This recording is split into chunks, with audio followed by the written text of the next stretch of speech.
iyadoo markii ugu horeysay dalka Soomaaliland laga bilaabay saamaynta shidaal baarista ayaa waxa ku kala aragti duwanaaday bulshooyinka gobolka Togdheer iyagoo ay qaarkood tilmaamayaan tallaabo xagga horumarka loo qaaday kuwo kalena ay naqdinayaan isla markaasna ay meesha ka saarayaan in aanay munaasib ahayn waqti xaadirkan shidaal la soo saaro kuwaasi oo aanay aqoonsi la'aanta iyo abaaraha dalka ka jira waxaana saaka marafaar kala dhex qaadnay bulshooyinka ku dhaqan magaalada Burco waana kuwan iyagu raygooda cabiraya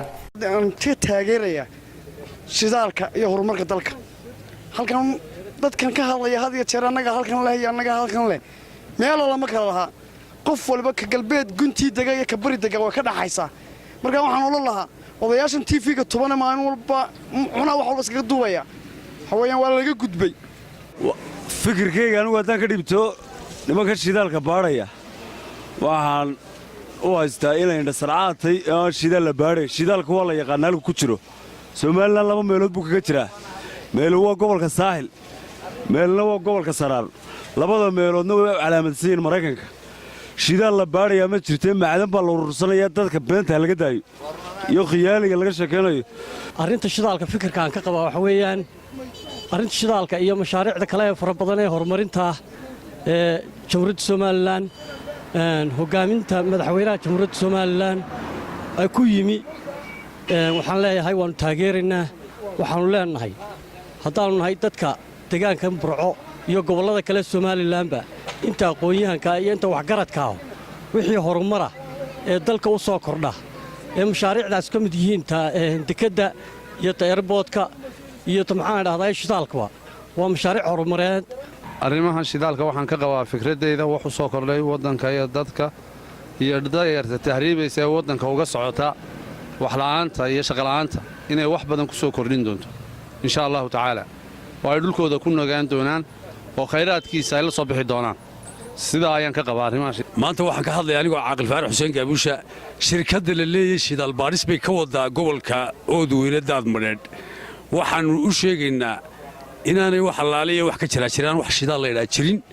iyadoo abaar ay jiraan oo dadka xooluhu ay ka dhamaadeen oo xooluhu ay ahayn gaabka dadka kala haya maantana ay dadkii xooluhu ka dhamaadeen waxaanu doonaynaa dadka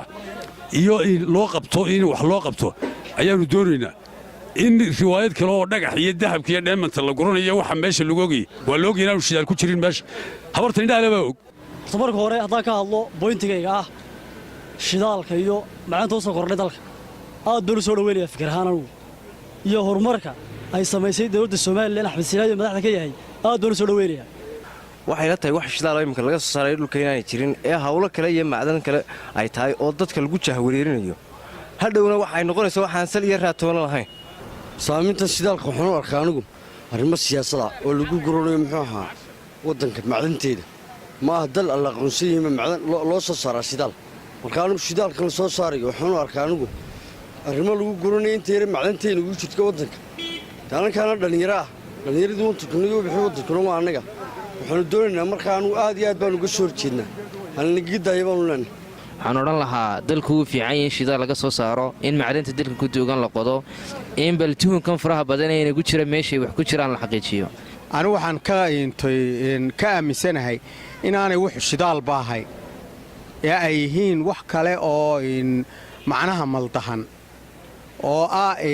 in macdan wax kale la guranayo rayigan madaxweynuhu keenay ee shidaalka gobolada in calaqad la geliyo aniga rayigayga lama muuqato waxay la muuqataa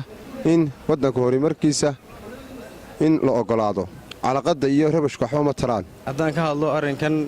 shidaal baariska laga bilaabay goboladan bariga aad iyo aad baan u soo dhaweynayaa waxaan leeyahay waxa weeye waa wax loo baahnaa oo Madaxweynaha Jaamacadda Afrika Caalamiga Afrika Cable Burco.